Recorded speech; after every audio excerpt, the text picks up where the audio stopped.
Hey guys, it's Germ. You remember that video where I talked about drilled and slotted rotors and how they're basically worthless for most people? I gotta kind of eat my words a little bit on that. Not entirely, but I am going to just a little bit. Stick around if you want to hear Germ eat his words. Guys, so you know that I am very fond of regular cars, like normal cars regular people buy, very much like, you know, these. And so we'll turn you guys around real quick. It's freaking cold, man. Yeah, there's a Jeep Wrangler trash can that got blown over, Mazda Speed 3, oh Silva, and back over there behind Silva is wife's Escalade. But sitting right back here where I've got the script kind of hanging out, there's another vehicle. The mighty 2007 Honda Goldwing GL 1800. Mighty, mighty, mighty Goldwing. Alright guys, so I still stand by that for most vehicles, drilled and slotted rotors are an emotional purchase. Most cars on the road don't need drilled and slotted rotors. A lot of people buy them. A lot of people put them on their car, just like my son had his Camaro and we put him on his Camaro. We'll probably put him on this Speed 3 over here eventually because that's what he likes and that sort of thing. He knows how I feel about it, but it is what it is. But just a couple things, a couple reminders of why I believe that for a regular car, you don't really need drilled and slotted rotors. It's solving a problem you don't have. In a regular car, regular street car, you don't have a problem without drilled and slotted rotors that you need to solve. In a street car, a commuter car, and most cars are commuter cars today. I don't care how much horsepower you have. I don't care how much speed you got. I don't care how much you pay for it. Most of the time, you're just going to be sitting in traffic in whatever car you buy, whether it's a Porsche or whatever, Silverado, Jeep, whatever. You're just going to be sitting in traffic with the rest of us.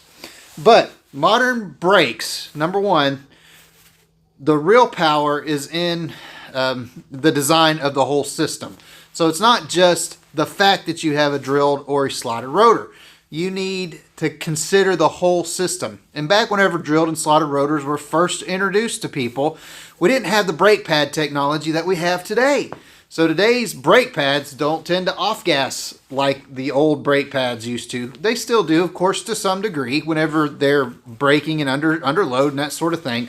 But they don't have similar problems that they were trying to solve back then in street cars.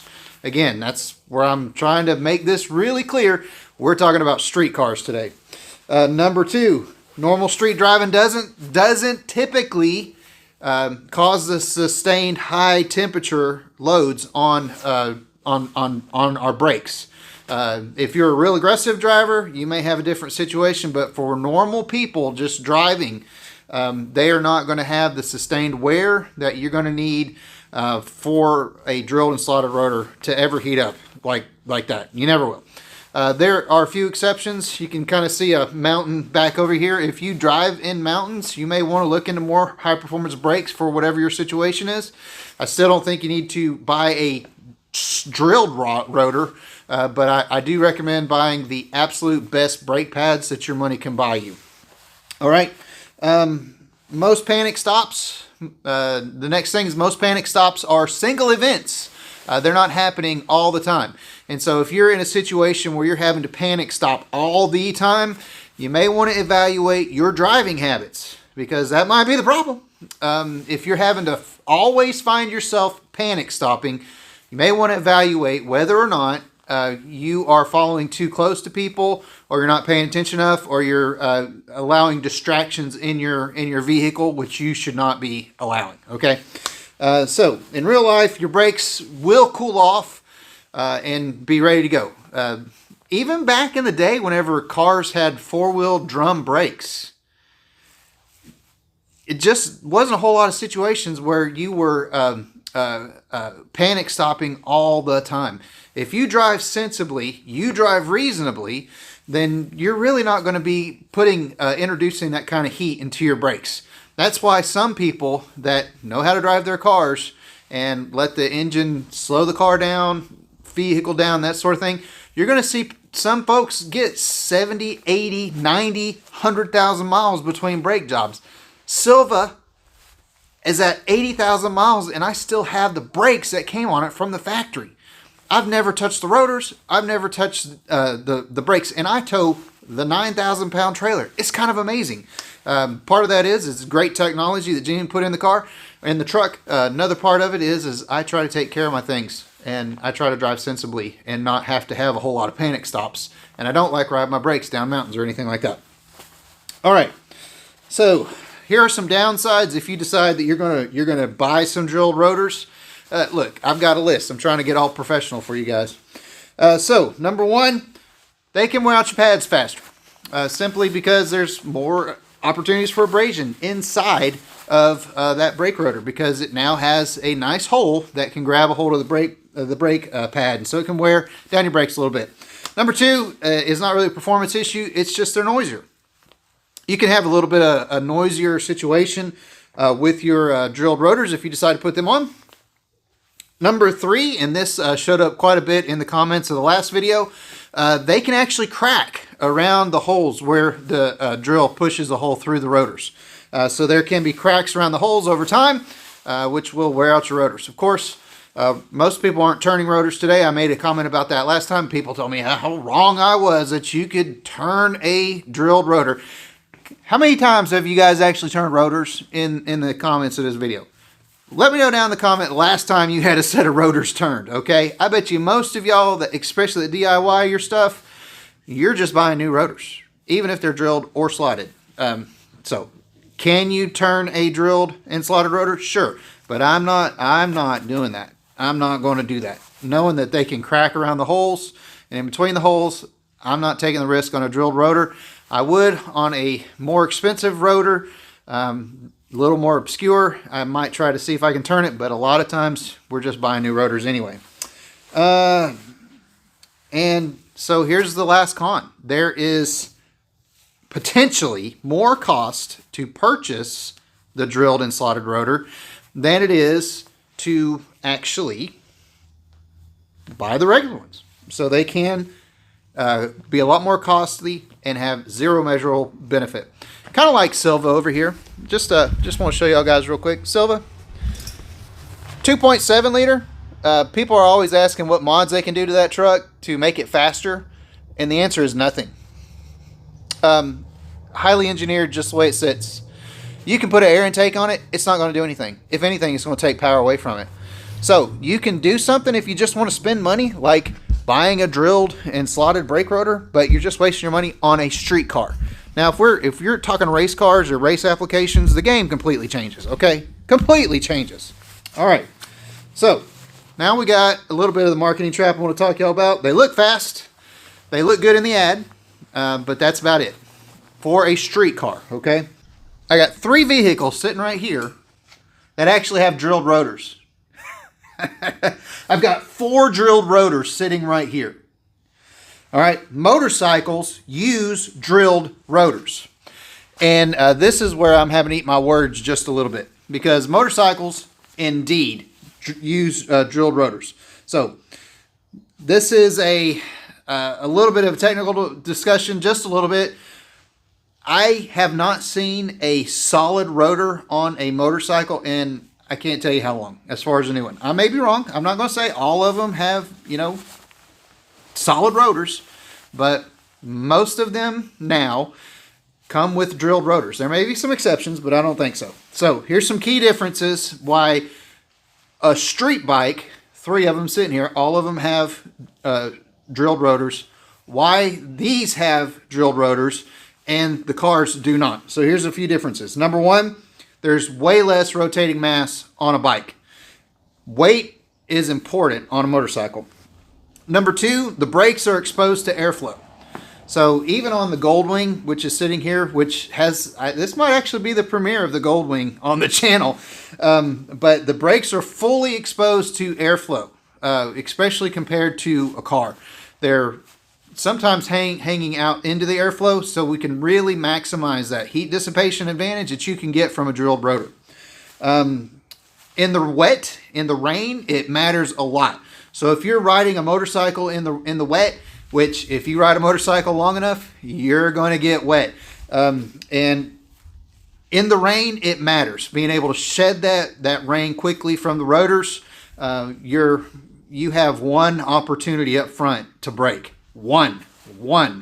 And so it's really serious that we have maximum braking power as often as possible. And so we try to use something that gets rid of the rain quite a bit. Number two, pads are smaller compared to a car. So the contact patch is less, and the contact area is different. It's all designed different. It's all engineered different. So it's important. So drilled on a bike helps shed water instantly.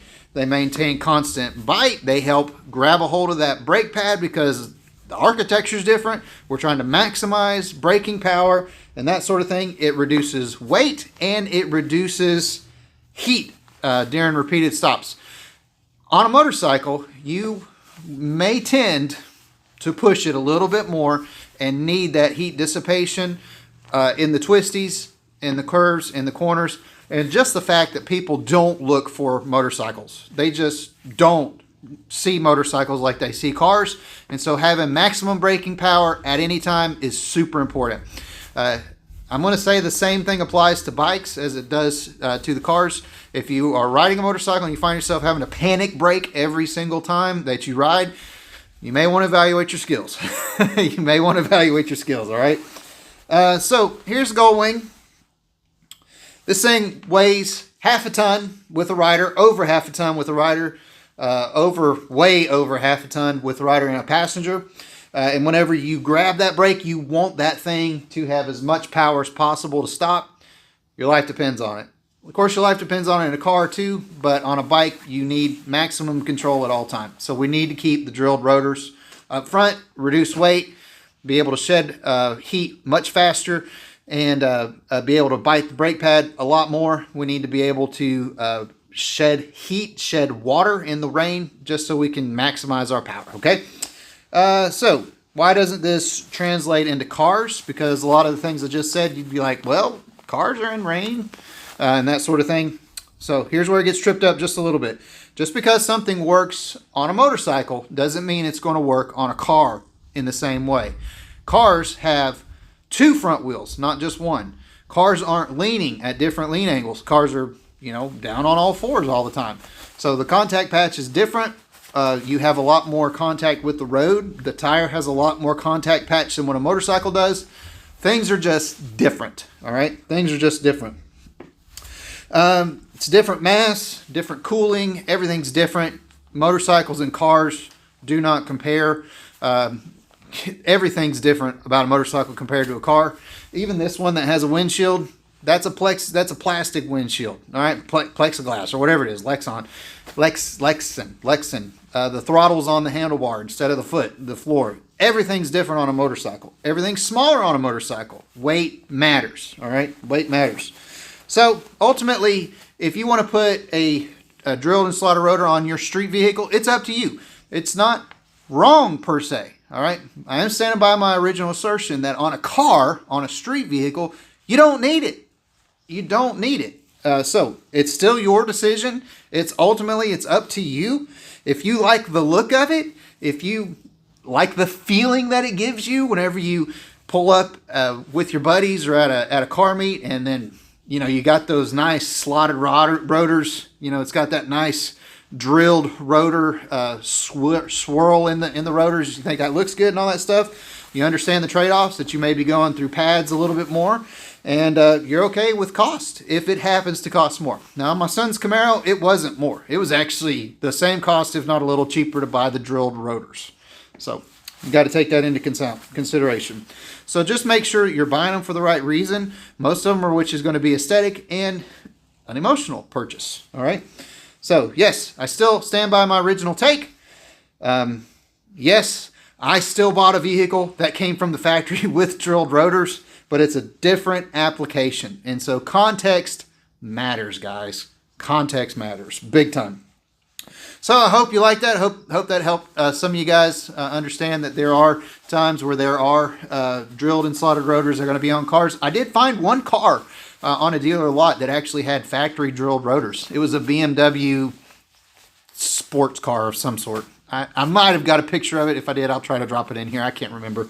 But for the most cars, I'm standing by my assertion that you don't need drilled and slotted rotors. Buy them if you want to. I'm not going to tell you not to. I'm not going to tell you they're unsafe. I'm not going to do anything like that.